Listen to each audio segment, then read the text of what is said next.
The Fed's job is to take away the punch bowl from time to time. Yes, And that is exact quote. Yeah, that's exact quote, and that's exactly what the Fed's doing right now. They're removing the punch bowl.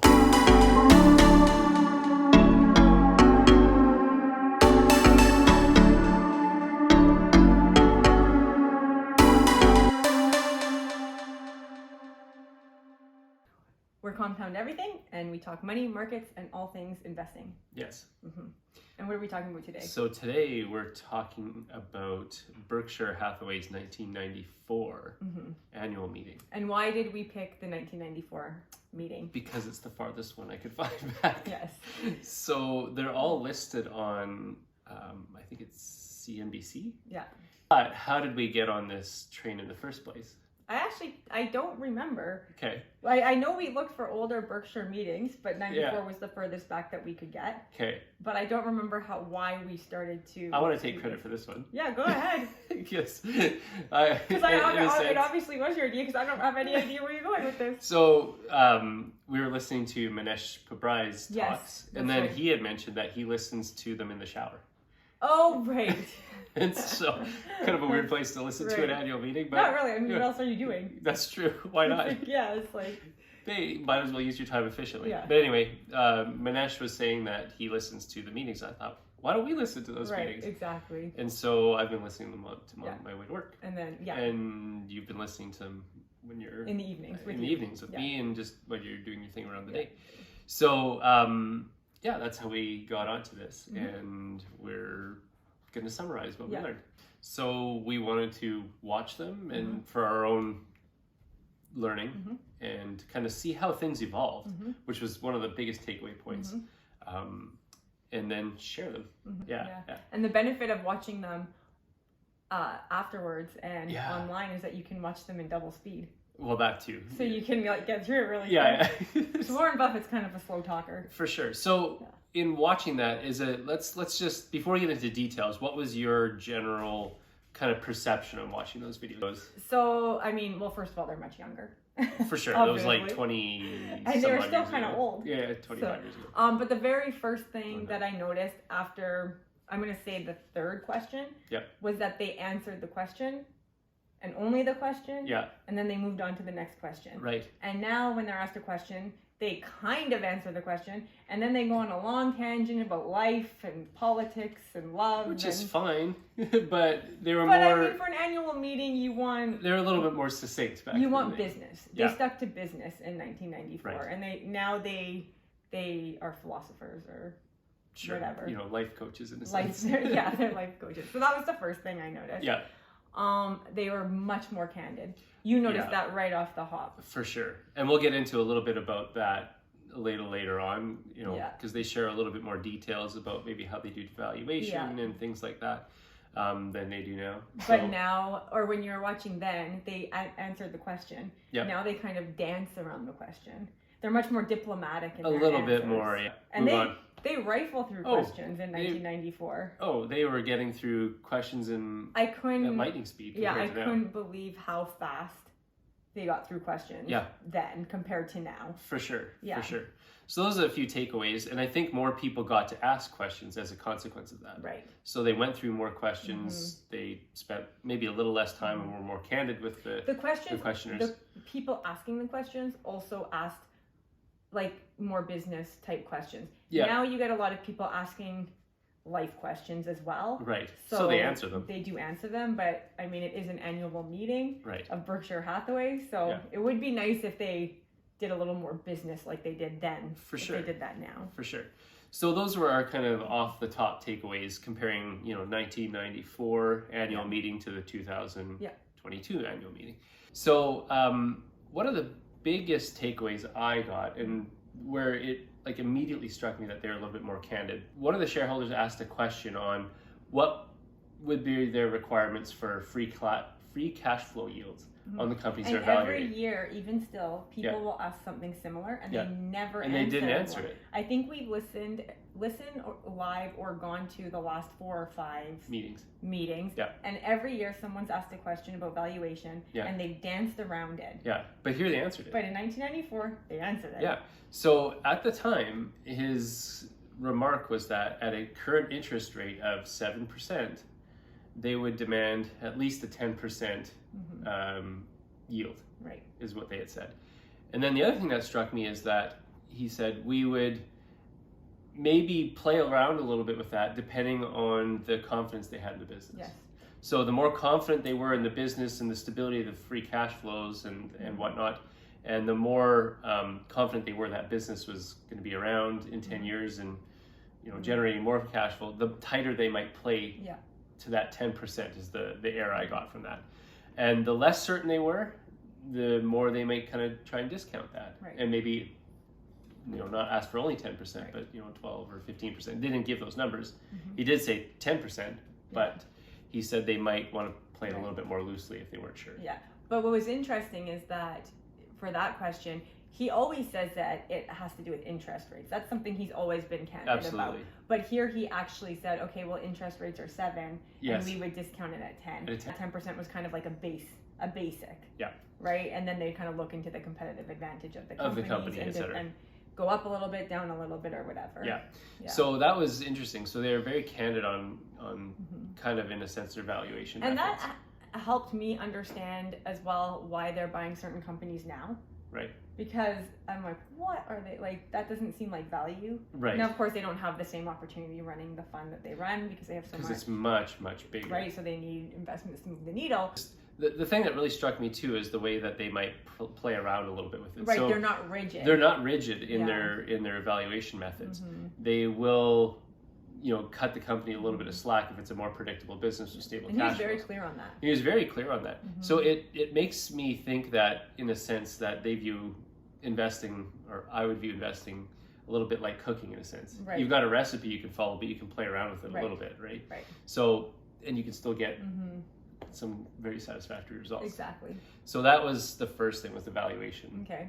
The second one was, how large Berkshire Hathaway's gotten since 1994. I can't remember what they said the market cap was at the time. It was like, I think in the tens of billions, and now it's like 500 or 600 billion. Yeah. So just to see how big Berkshire's gotten in a relatively short amount of time, 20 some odd years, it's a huge return. Yeah, that is. So anyway, that's why you have so many people who are so grateful to him at every meeting. One of the things I caught right away was he talked about they have a permanent, I forget what he called it, a permanent basket of holdings. Yes, that was another interesting point. I didn't know that. There was 4 of them he cited at the time. Yeah, he said, so let's see if I can remember. Okay. So Coke. Yep. Cap City. Yep. Geico. Yep. And I can't remember the last one. The other one was Washington Post. Washington Post. So you have Coke, Geico, Cap City, and Washington Post. And Washington Post is permanent holdings. And I think the question was about Cap City. Yes, it was, because they had sold some. Right, they had sold some, but he said those 4 companies were in their basket of permanent holdings. Right. And I was like, oh, that's interesting, because I didn't know. So they have 2 baskets then. Yeah, I didn't know that they had, maybe they have more, we just don't know. Right, for sure. Yeah, but I didn't know that they had allocated certain companies as permanent holdings to Berkshire. Right. Yeah. Well, that was a fascinating point. Yeah. I don't know. So obviously their permanent holdings change. Right. So the question now is, which of their companies would they consider now? So the question is Apple in the permanent holdings box? Right. That's right. And permanent must mean as permanent as something can be in the investing world, because they obviously don't have Washington Post anymore. Right. I think they would count some of their permanent holdings as those businesses they own in their entirety. Right. So things like Geico. But they don't own Coke in its entirety. They don't own Coke in its entirety. But it's considered a permanent holding. Right, of publicly traded securities. So I thought that was kind of an interesting point as well. I thought that was neat. And just to see how their portfolios changed over time. So for instance, I learned that they had held Guinness at one point. So it was kind of interesting to see the holdings of Berkshire changed over time. So, which was a big lesson to me as well, because I have heard so many times and from so many different people who study Buffett, and just seen this quote so many times where it says the best holding period is forever. And sometimes you get in your head that you should hold all your stocks you should hold all your stocks, and that is clearly not the point. No. There is definitely a time to sell. Absolutely. And as you go back and listen to the Berkshire meetings, you realize that they've actually sold a lot of their they've gone through a number of holdings. Yeah, and they don't hold everything forever. Exactly. So on the Guinness subject. Yeah. What I pulled away, he talked about Guinness a little bit. Yeah, he There was a question about it. Yeah. And he was talking about, he essentially was saying they weren't growing that much anymore. Yes. Right? And he brought up their scotch, and he said one thing is that people like to drink a certain type of scotch because it's more expensive. Right. And then he said, I don't really understand that. Right. And that was interesting to me. I found that valuable because value is a personality. Fair, yeah. Right? If you're a value investor, you usually have a particular personality, right? And so he was saying, I don't get that. And then he said, but it's important to people that I am drinking an expensive scotch and other people know it's expensive, and therefore that makes me important. Right. And so so he can capitalize on it. Right. So there were two things. One, value is a personality. Yep. And then the second thing is that you can capitalize on the psychology of the human behavior. Mm. Well, they've described... Even if you don't get it. Even if you're like, I don't get that, but I'm going to capitalize on that because it's a thing. Well, I think that stands with some other comments he's made where he said something like, or it was either him or Munger who said, value investing is a lot like an inoculation. Mm-hmm. Either take it or you don't. Yeah. Right? So... And I think the reason why people get it, because that's what he's saying, he's like... It just clicks. It just clicks. I think it's because that is... It's their personality. Exactly. They're the people who walk into the store and go straight to the back left.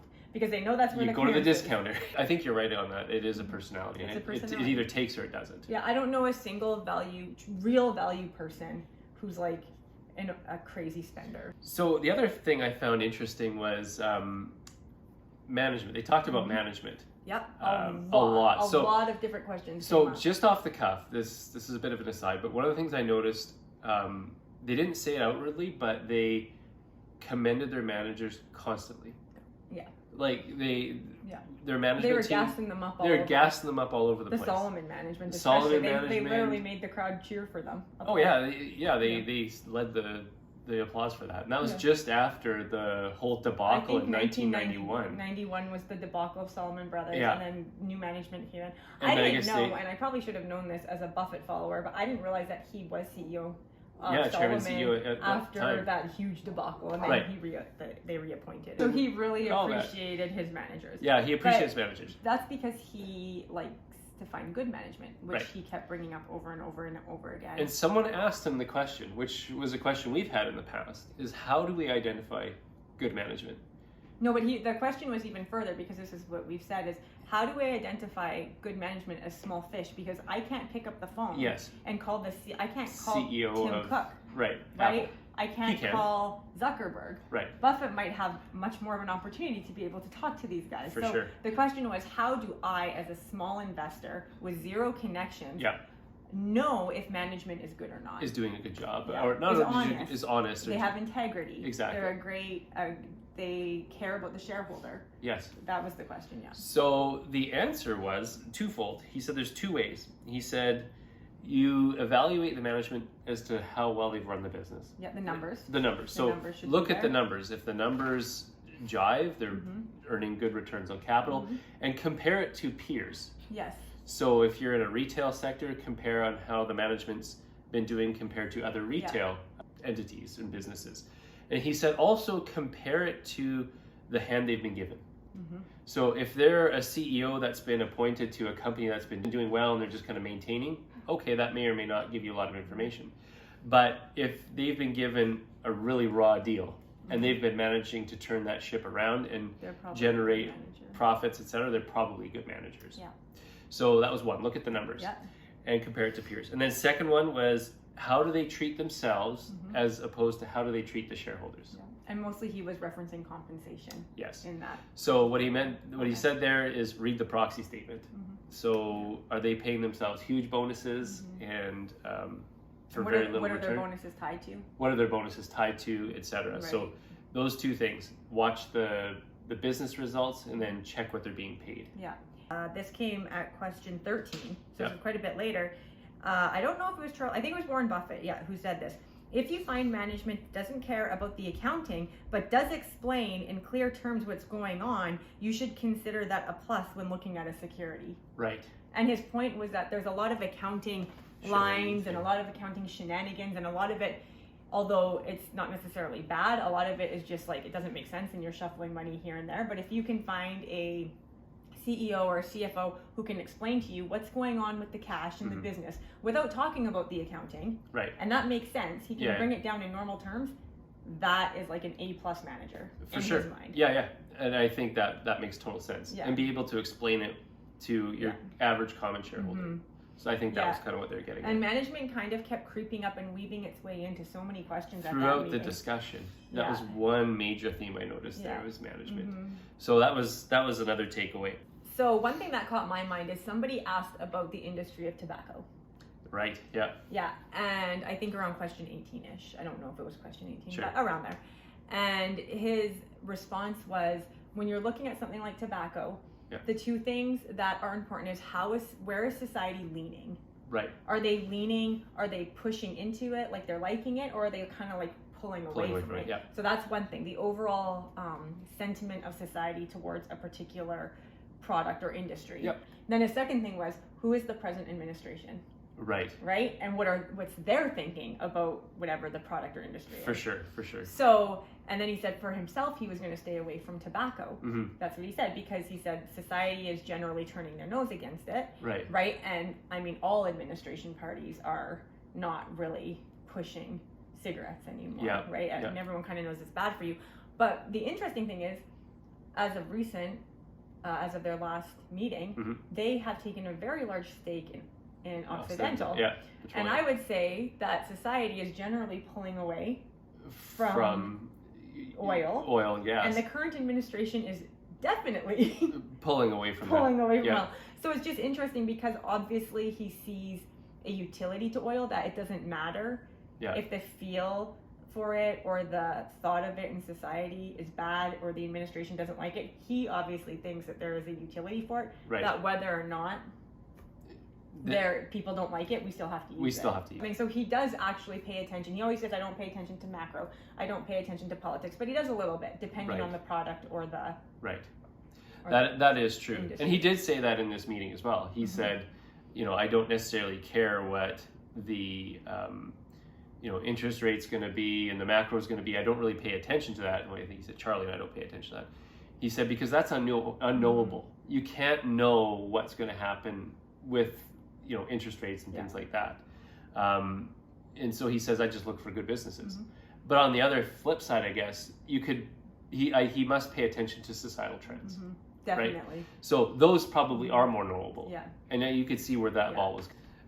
So another takeaway I took from it is they were asked about, a shareholder asked, what does my wife do with her blue chip stamps?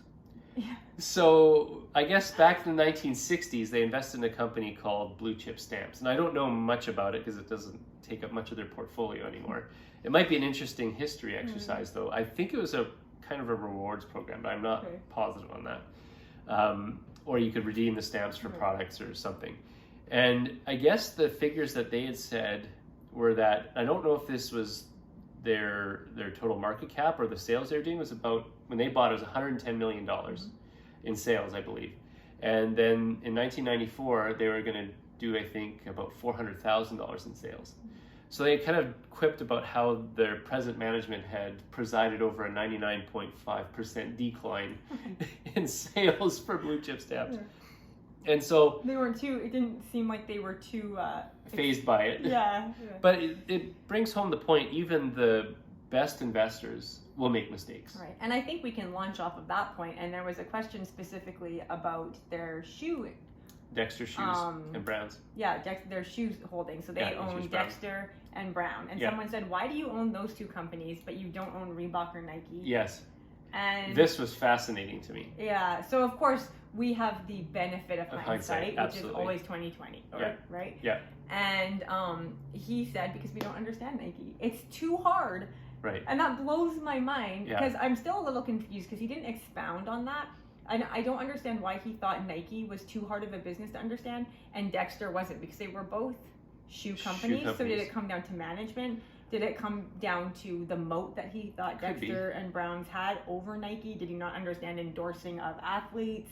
Maybe, or maybe, I'm not sure, was Nike maybe offshoring a lot of their production potentially? I don't know. Yeah, he didn't, because he didn't expound why it's hard. He just said He just said Dexter and Browns have a much bigger competitive advantage. Yeah. Their moat is much larger, and we do not understand Nike, and we don't want to take the time to look into it. We think that the shoe companies we have are the winners in the industry, essentially, is what he said. Which, I mean, obviously the benefit of hindsight is completely not the case. But that made me feel great as a small investor. Yeah. Because even the best investors who have no other job, their job is to look. Like, this is what they do for a living. This is what they do all day, every day. All day, every day is look into companies, read annual reports, look at numbers.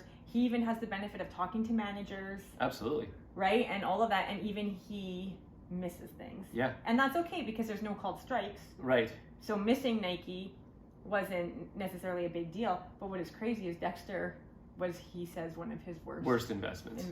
Yeah. I think he said in the end, because they redeemed shares for the company, I think they gave 25 or 26,000 Berkshire shares.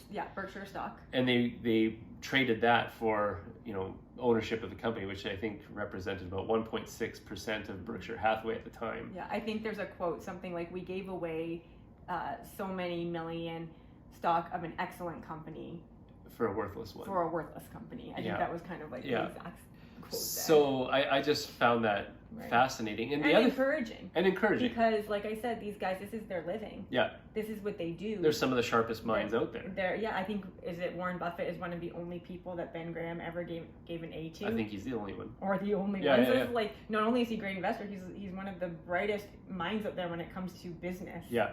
And yet he got it wrong. Yeah, so that was encouraging. And interesting, we actually, once we heard that, we went and pulled up the 1994 Nike shareholder letter, which was fascinating. Written actually. By Phil Knight. By Phil Knight. He was still CEO at the time. And he even acknowledged they had a rough year. But when you look at it in retrospect, I'm going, that doesn't look that bad. Yeah, I think the beginning sentence was, we've had one of the worst years ever on record, or something like that. Right. Which, I mean, I'll digress here, but if you want to read how a CEO should write a shareholder's letter, fantastic. The 1994 Nike shareholder's letter written by Phil Knight, totally candid, absolutely honest, admits the mistakes, but Warren Buffett totally missed Nike, and it was so, like I said, we're sitting here all these years later going like, how did you miss Nike? Yeah. Right?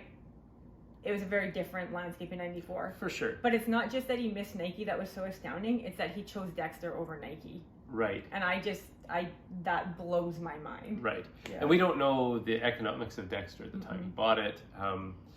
The economics of Nike didn't look too bad to us when we were looking back in retrospect. But again, we have the benefit of hindsight. We have, exactly. So he always says there's no called strikes in investing. There is in baseball, but not in investing. Sorry.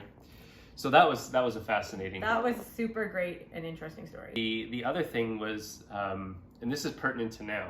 Okay. A shareholder asked him whether or not he'd like to get on the phone with Alan Greenspan and ask him to stop raising interest rates. If he could influence Alan Greenspan to stop raising interest rates. Yeah, and I think that's very apropos to now. This being June the 13th, we're recording this. And so 2022, and interest rates are going up and the stock market is very much going down. So the point being is, what his response to that is, the Fed has a bit of a hard job to do and can get quite unpopular at the time. He says, the exact quote is, the Fed's job is to take away the punch bowl from time to time. Yes, is that his exact quote? Yeah, that's the exact quote, and that's exactly what the Fed's doing right now. They're removing the punch bowl. Yeah, Jerome Powell is definitely removing the punch bowl. Right, exactly. Yeah, and we're not even that high yet into the interest. No. I think he said, in there you said he had mentioned that interest rates were 7%. 7%. I think we're still below 2%. Yeah, I can't remember what the... Well, I know we're below 2%. Yeah, so we're still low, but... It's unreal. So one question that wasn't... The question itself wasn't super interesting, but the person who asked it was. Yep, okay. And all of a sudden, at question number 15, a man gets up and asks about Solomon Brothers. And he says, hi, my name is William Ackman. Yes.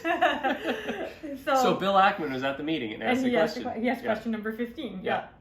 And he was just asking about Solomon Brothers and why they are invested to it when Solomon Brothers uses so much leverage and they don't get a great return for the amount of leverage that they use. So why is that an attractive investment? Funny enough, they did acknowledge the fact that a business that's highly leveraged like Solomon should probably command a larger return. He did acknowledge that. Yeah. But I found them to be somewhat elusive on that question. Mm-hmm. And I wonder if in part it's because they had not too long ago before that been caught up in the scandal. Right. In the Solomon Brothers scandal. And then they had those 3 managers there.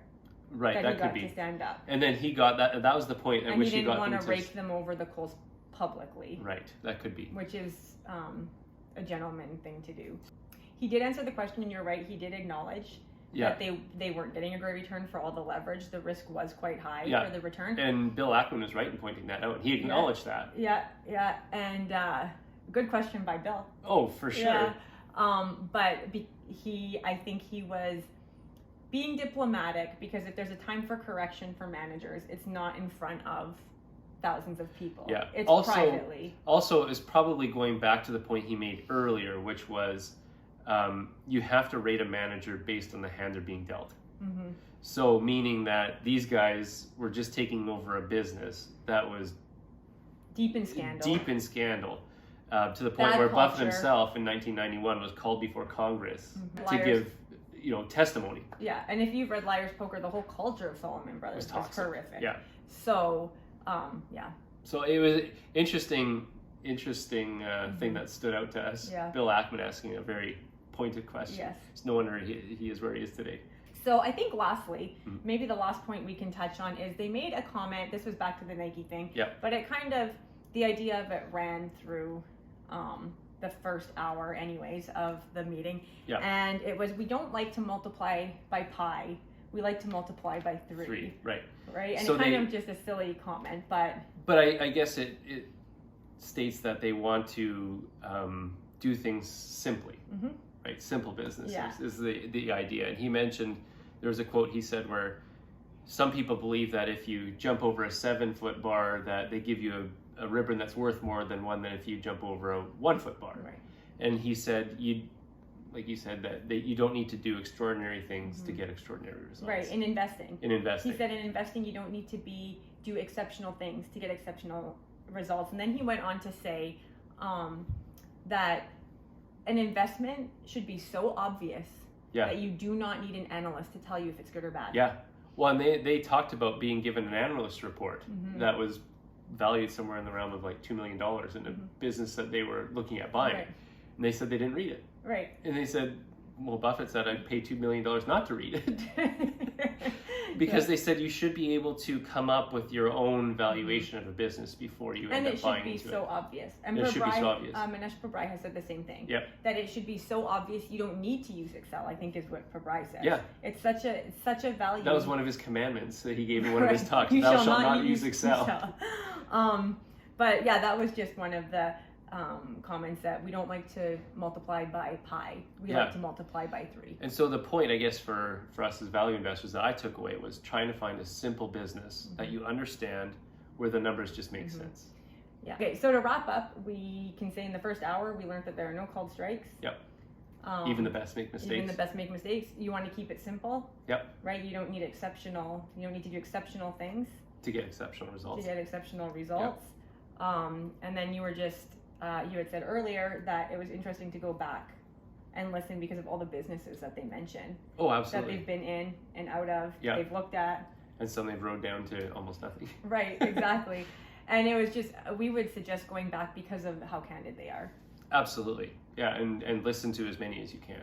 Or watch as many as you can. Yeah, if you can find any of the transcripts or videos or from audio earlier than 1994. We would love to know where you get them. Yeah, because we found those ones on CNBC to 1994 to present. But if you can find earlier, we'd be more than happy to have a look. So that's everything. Next time we will pick up on the second hour of the 1994 Berkshire annual meeting. Yep.